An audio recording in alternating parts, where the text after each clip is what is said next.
Bonjour, shalom, c'est encore moi, Maman Bijou, de la femme intelligente de Samuel Ndonga Ministry. Comme vous savez, cette émission est pour l'édification du corps de Christ et surtout aussi de nous, genre femmes, pour nous faire connaître la parole de Dieu. Aujourd'hui, nous allons parler encore de sujets importants comme d'habitude et je reçois déjà pour vous Maman Adida qui est déjà en place et je vais vous saluer Maman Adida. Maman Adida, bonjour, bonjour, bonjour Maman.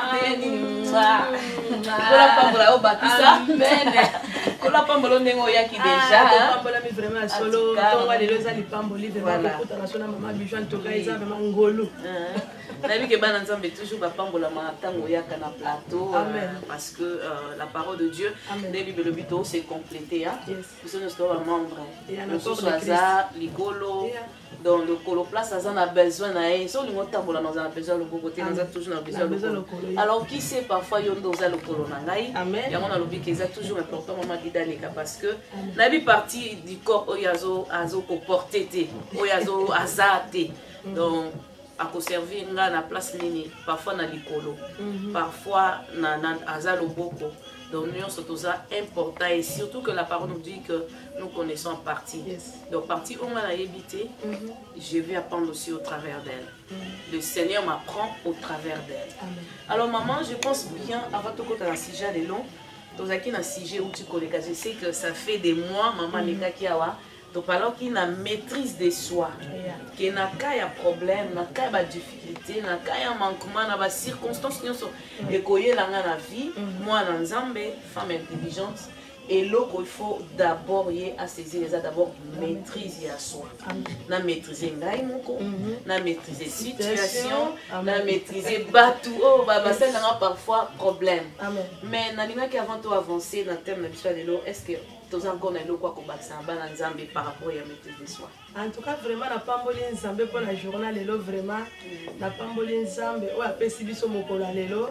alamusi biso na tongo to futi elo côté yango to lobi na nzambe merci lisusu en tout cas na kwa jité lisusu na maîtrise des choix to lobela yango vraiment to ke pambola ki mabana na nzambe pe to mona ki to zala ki invité na biso papa Clément lelo aza na biso te et pas ya kuta ke nzambe apambola ye papa Clément nzamba pambola siko zali aza na France. Bonjour à vous. Nous sommes en France, déjà besoin de français bien parce que déjà besoin en France. Tous là yo. Ils ont encore boyan zela mon maman. Ils savent qu'ils sont bien comme mon maman. Papa na plateau. Papa agita que c'est vraiment très important que moi na o ya joie qui besoin papa na ye akende ki asili se besoin parce que azanga ki maîtrise. Mais là na kwa hésiter loko moko to mona kaka na kata Bible kaka wana. So to tangi lisolo kaye. Kaya zalaki na maîtrise te abomine de konaye parce que zalaki na maîtrise te parce que soka zalaki na maîtrise alingaka loba oh mais ndenge ni offrande ya Abel ndi mama na biso nzambe ya ngai ndi mama te il fallait ça la maîtrise à vérifier que ngapele suna sala oye ko sepelisa motema nzambe c'est la maîtrise kaya bomaki mondinga na ya cause ozanga maîtrise yango to lobaki que soko za la maîtrise te okoboma okoboma belé tota Joseph Maman Bijou Joseph n'Égypte tant bandeko ne bateka kiye et bana ki bandeko ba approcher par Joseph soki azalaki na maîtrise alingaka boma bango mais azalaki na maîtrise alobité baza bandeko na encore comment il est à mon compte akomaki mokonzi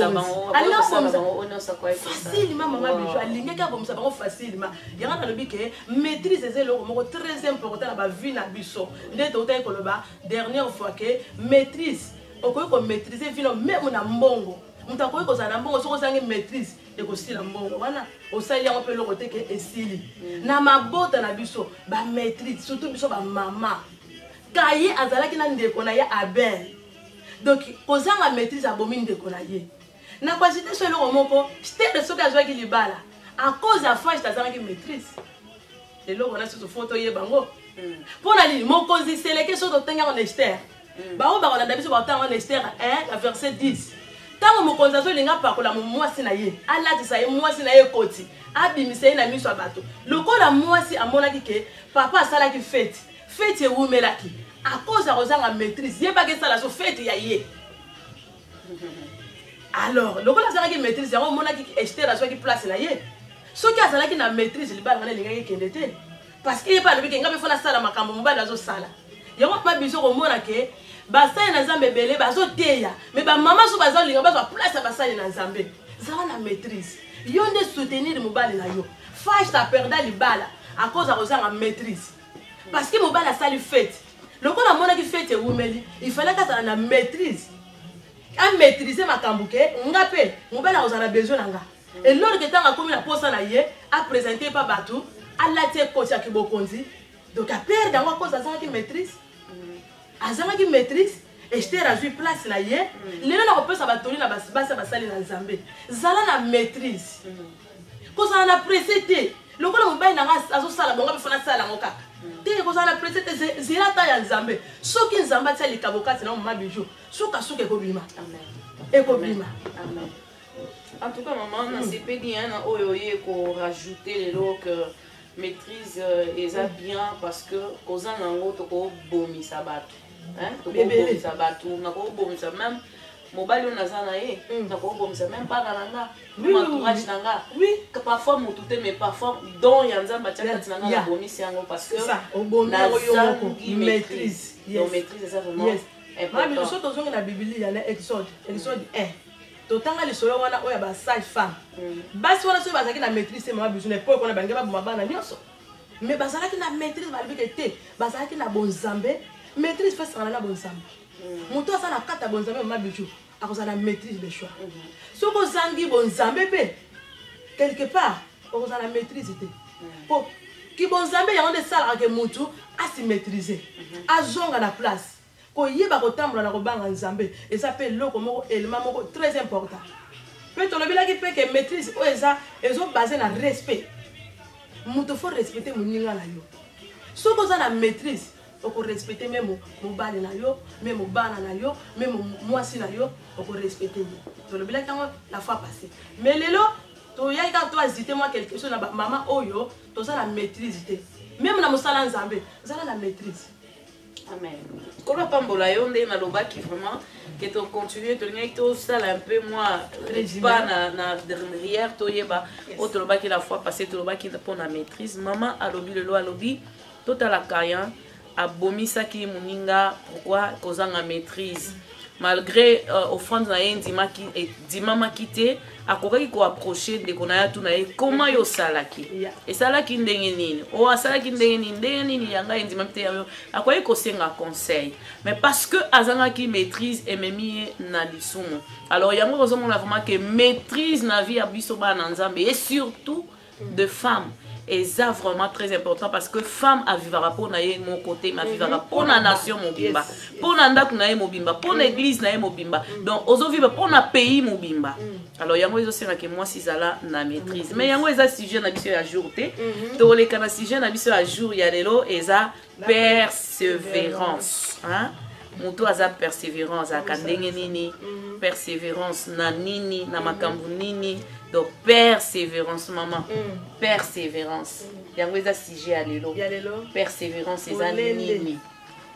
kosala molende na kosalela nkolo to kozala molende lelo komoko songolo oza na besoin nango voilà il faut zala na persévérance nango voilà so totai na Biblia toke na Luc 18 oui na verset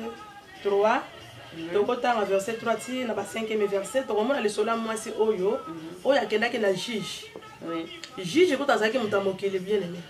Azaki mutu oyo abane ko tamona ko banga nzambe te. Mais tel que moi si o azalaki na persévérance. Azalaki mwasi moko azalaki mbamba. Azalaki mwasi moko azalaki na molende. Likambo na ye ezwaki solution.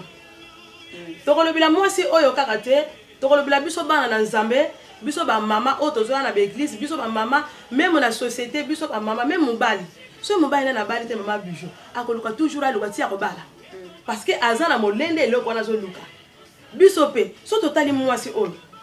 oyo akufilaki mobali azalaki veuve mabana ko senga lisungi epai mukonzi siko mukonzi oyo amonaki ke oh mwasi oyo toujours aso kotongisanga kaka azaka na mbamba kaka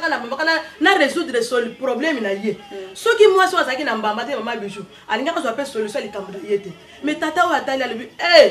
te mama o azambamba azo tungisanga kaka azoka toujours na makolo na ngai il faut na kataka likambo na ye et bon plus fort nzambe la biso ya likolo tozo salela nzambe tozo baka ezo wumela mais ça la persévérance eza lokola mobala azoluka libala eza lokola mwasi azoluka libala atikaka te lelo soki azwi esimbi te akoluka kaka sani naluka lisusu na mosala nzambe eza bongo mabiso okotangela so verset wana totali na Luc 18 verset 3 à 5 bato bakolanda biso ata na verset 1 akobanda ti na se kuna akomprendre lisolo voilà mais biso a totanga na Luc 18 na 3 ti na 5 bibelobi boye. Il y avait aussi dans cette ville une veuve qui venait lui dire fais-moi justice de ma part adverse. Pendant longtemps il refusa, mais ensuite il dit en lui-même quoique je ne crains point Dieu et que je n'ai d'égard pour personne, néanmoins parce que cette veuve m'importune, je lui ferai justice afin qu'elle ne vienne pas sans cesse me rompre la tête. Maman ombeli mingi na oyo kotungisanga na likambo na ye fona sala kaka tu na résoudre situation na ye ebongo pa nzambe na biso yaya oya nimba kata lala kate oye na likambo na yo oye na ngo lelo kaka faut ezwa solution non mama bijou il faut ça la peine à persévérance ça la peine à molende ça la peine à patience moko ya patience eza pe persévérance ko ça na patient ne loko oza na besoin nango apôtre Paul azolobe bande ko na ngai tozala molende makambo tozomona ekende pamba te pasi yo tozomona ekende ka pamba te donc tozala na persévérance na musala nzambe bamama tozoka abandonner musala nzambe tozokomiyeba te tozoyeba te ke tozoya kosalela nani tozoyeba te tozoyela nini église papa pe ozoyeba te kotika ndako no mpona nini bien aimé bible elobi tokokota bokonzi ya likolo te mpona batitre kaka soki okomi mwana na nzambe nde bateyaki biso dimanche pa évangéliste Antoine kaka soki okomi mwana na nzambe titre te moto akokotisa moto na likolo na bokonzi ya likolo kaka soki oza mwana na nzambe alors nzambe na biso aza juste bien aimé nzambe na biso aza juste soki oza na likambo na yo ye atikaka te abandonaka te kaka yo soki oza na persévérance zala molende na kosalela nzambe na kati ya ndako ya libala mpo lelo ozwa corone mpo lelo ozwa midai meme na vie tozomona basoda mama bijou mpo ozwa midai fo obunda bitumba mpe bitumba oyo ta mosusu obundi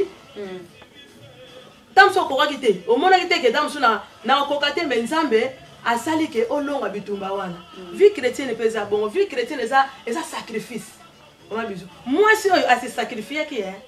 po tongo nyonso akendaka ndenge pa mokonzi oyo tongo nyonso akendaka pa mokonzi oyo mpe telema mutu oyo alobi ke te bongo ngai kutu naza mutu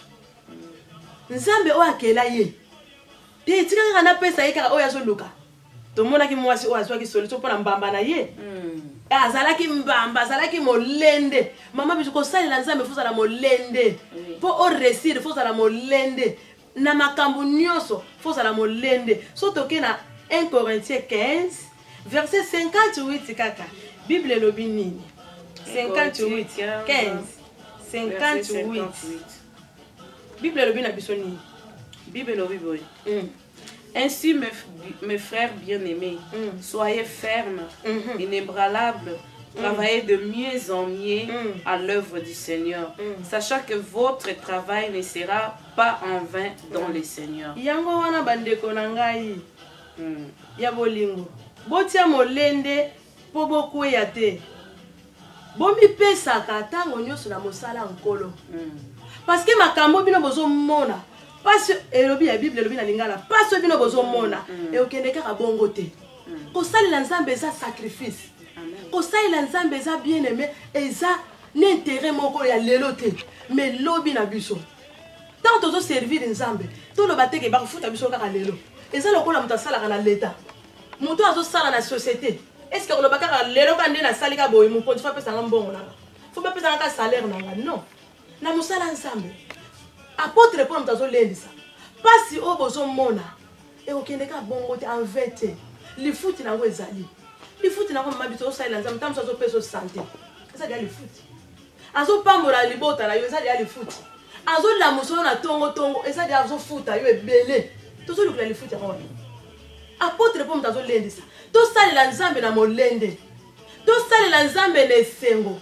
so toke kaka na Corinthiens wana kaka papa semete ya biso mateyi moko église ya Macédoine tozomona église Macédoine bazalaki na esengo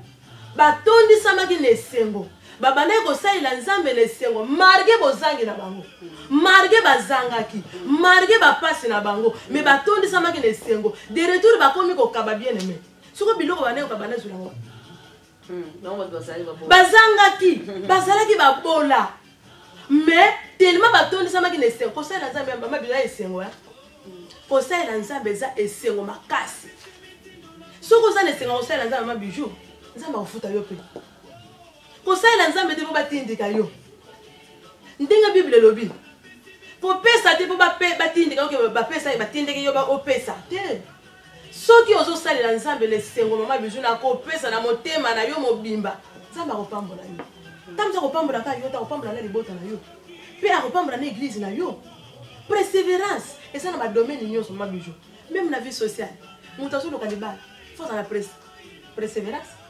même na vie akosambela ozoluka nzambe apambola yo mais faut umela na persévérance. Mais maman non hein eza na baka mosusu ozomona vraiment que moto vraiment ye mo azomona que non natikali fidèle na nzambe napesaka nzambe na priaka mais likambo oyo elekeli ngai tozwa exemple ya moto abali azozela mwana mama po eza na baka ngona mosusu tolobaka eyele commune nango nga te moyen na sentir yango eza te mais eza na baka mama moko abala asali 20 ans apria bapriere ya baposition nyonso akota baretraite nyonso po aluka nzambe akenda na ye bikendakenda te mais toujours atikali na bonzambe fidèle mais azwi te motu wana ozosentir on dirait ase andenge na ye na koexhorte ye ndenge nini mpo agarde persévérance wana fa umela kana koluka nzambe asi awumeli ye mo azoba 20 ans tena na umeli te ebongo ana awumela kitamboni batanga ngo te mama bijou ana awumela kitamboni mais ye ne fa retourner regard ne pas nzambe tam susu awumeli na koluka na ndenge na yo moko tam so mwasi wana awumeli na koluka na ndenge ya banganga mais soko yebi pa na nzambe ana awumela kita ebele mais suka nzambe apesaki ye Sara awumela kita ebele mais mama bijou azalaki na persévérance suka zwaki mutu wana foto leli sa ye mama bijou awumela kaka na kobanga nzambe afutaka ata ewumeli abakoka lobi ata ewumeli suka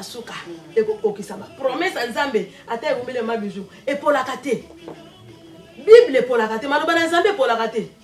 promesse epolaka te mama bijou suka tokolendisa mwasi wana ata kuta sali 20 ans na libala ata sali 15 ans na libala azalaka na persévérance atambolaka na kobanga nzambe aretourner regard ne bipai na nzambe atala mokonzi akela ye atala bato te atala famille na ye te famille te mutepesaka mwana. Oui maman, to continuer encore na de fait que nous sommes trois bana nzambe bit to sambela ezala to zela nkolo na biso yes mais na moto soso baloba yeso ngo banda baloba akoya yakate yeso ngo baloba enlèvement yakate o senti que moto kati na kondima na ye akomi kolemba parce que azomona kama on dirait pour na ya azomona neti comme ba histoire parce que zo kokisa maté moto bongo na olendisa nini par rapport à persévérance moto bongo photo lendisa ma bijou parce que so total ba 10 vierges o ba 5 bazalaki préparer mais 5 on a bango bazalaki na bango préparer bazalaki ndako moko bazalaki 10 mais lokola 5 on a bazalaki éveillé ma bijou basalaki nini batonzaki mafuta na bango batonzaki minde na bango na mafuta etango mokonzi ayaki 5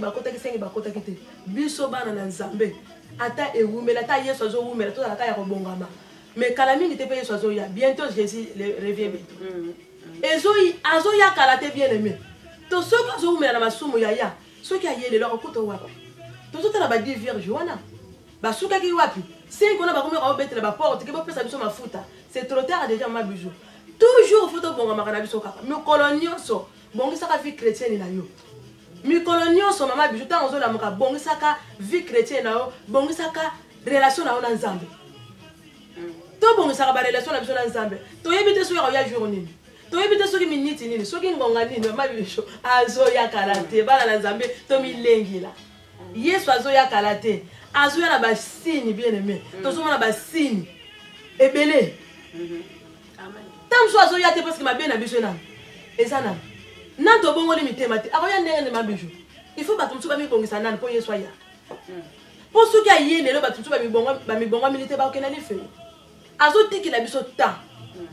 yesu azotika ta na mwana nyonso omi bongisa parce que mokolo ya koya azana besoin ya kokuta mutu azana alati lamba pembe mutu azana tâche te ndenge ba bible lobi alinga ya kozo église azana tâche te église c'est nous église eza biso bana na nzambe église eza appartement te eza biso tozo ko approcher église biso foto bongama au jour pama biso tozalaka prêtre mokolo nyonso eza lokola mutazo mwasi azozela libala tango mwasi azozela libala fiancé aosala nini mikolo to bana ko milenge la fatia beauté po mbala mona ye kitoko fo bana ko lata bilamba kitoko mobala bana lula ye parce que azoke na niveau libala et yesu pe mokola ko ya et vous allez la même chose ma bis photo milenge la to bonga jour au jour parce que minute en to yebité to yebi ngonga te bien mais to yebité jour ni yesu akoya mais to somo na kufa tant sous so kufi lelo zangi yesu okende wapi soki lelo kutami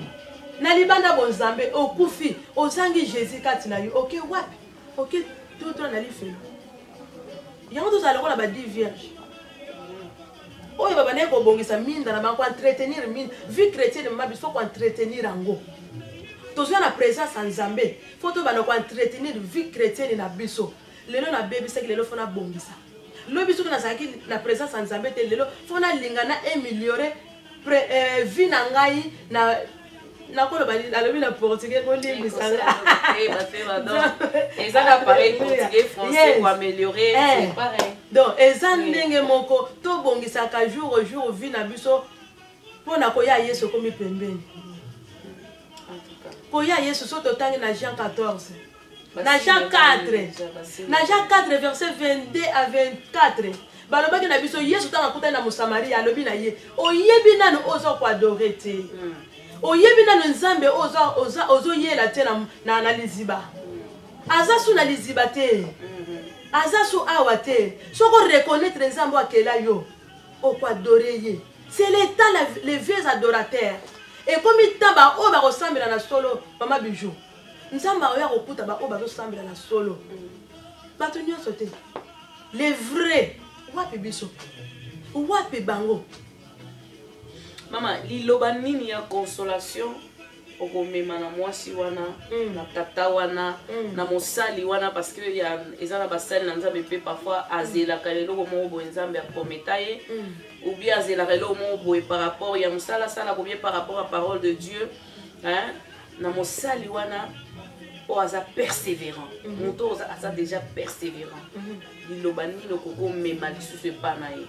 awumela kaka na kotambola na kobanga nzambe awumela na persévérance lifuti ezali eloko nyonso eza na lifuti nango mama bijou mosala oyo tozosala nde totanga eza na lifuti nango moto akofuta biso eza moto ya mokili te eza nkolo yesu masiya oyo akela likolo na se ye nde moto aza na salaire ya suka ye nde moto afutaka biso koleka moto nyonso okoki kozwa salaire ya leta mais salaire eleki les sali eza te eza te mama bijou salaire oyo eleki lobiko eza te nakoyebisa mosali na nzambe wana nakoloba na mama wana oyo azolanda biso azala na persévérance ayika mpiko azala na molende nde balobi na lingala molende kozala mbamba ozuluka eloko moko oza na mbamba na yango ti okozwa yango amen en tout cas maman merci merci na exhortation oyo je pense bien et je sais bien même que et kosunga mutu nyonso akolanda biso parce que il y a des fois on se demande na sala mingi za batu baloba langage wana en tout cas na prière mingi na roya bana côté est-ce que vous allaki ozo sentir mutu de na langage na yeke quelque part assez alembi na et ça bimi déjà la présence en Nzambe alors il faut zonga tozo zonga ça y na azonga na persévérance alléluia azonga na kosalela Nzambe Nzambe aza na besoin na ye Nzambe aza na posa amine za la sauver en tout cas kola pambola yo na parole kitoko yo memeli biso lelo le bazonga encore parce que par na yo wana on nzamba pesa yo toza na kosa toza la complet bible lobi toza complète na ngamoko na yebi en partie donc naza na chaque besoin ya chaque partie pour ngana koma complet pour la pambola yo pour na parole kitoko amen bomoni bino moko c'était ça la femme intelligente de Samuel Ndonga ministre présentée par moi Maman Bijou. Aujourd'hui on va parler de la persévérance. Maman a dit qu'il faut être comme cette femme-là qui allait souvent devant un juge pour lui dire fais-moi justice. Azam nambamba akenda kami kolonion sokolele laye. Alors nzambe pas za lokolenga mutu wana que chaque fois tozo que nekota isa ba besoin na biso, chaque fois tota isa ba posa na biso, chaque fois to que ne ko adorer même si non to moni le côté, même si non to recevoir o tozo zelaté, même si to moni to simbi non o ya prometate, en tout cas nzela izaka moko conseil izaka moko tikala persévérance. Donc tikala persévérant, persévérer parce que li fouti na Bible lobi li fouti na yo eza monene, eza ya mukete, li fouti na yo parfois ozo la bana, mais eza plus que bana. Parfois ozo la libala, mais eza plus que libala parce que Bible lobi soki nzamba pamboli pamboli na eza suivi d'aucun chagrin. Donc les pamboli nzamba eza à moitié te eza partie te mais eza complet. Donc nzamba so a pamboli yo li pamboli na yo eza complet cause la spirituel, moral, physique, corporel. Donc nyonso na état nyonso nzamba o pambola yo. Alors souvent totika nzambe kaka cause la na position moko tandis que tant voya la réponse na aya kana ngo na position nyonso. Alors c'est vraiment important d'être persévérant. O umelikati na kosamba, o umelikati na kosala nkolo. Donc conseil ezaka moko to pesa to senga na yo tikala persévérant. Persévérer kaka parce que li futi na yo ba prière au prière adoration salaka koyembo yembaka musala nzambe kote yo teyaka ba prière na ba intercession na yo li futi nango eza pe mo futi nango eza mutu amokilité meza kaka nza mbende mutakoki kopambola yo na nyonso. Alors c'était ça notre mission, la femme intelligente de Samuel Ndonga ministre. Nous serons encore là de temps en temps pour vous apporter des bonnes nouvelles du royaume qui est la parole de Dieu et surtout vous montrer aussi le chemin de suivre qui est aussi la parole de Dieu. Donc nous les akamoko, conseil akamoko, la parole de Dieu. Que le Seigneur vous bénisse et moi et maman nous disons au revoir. Au revoir.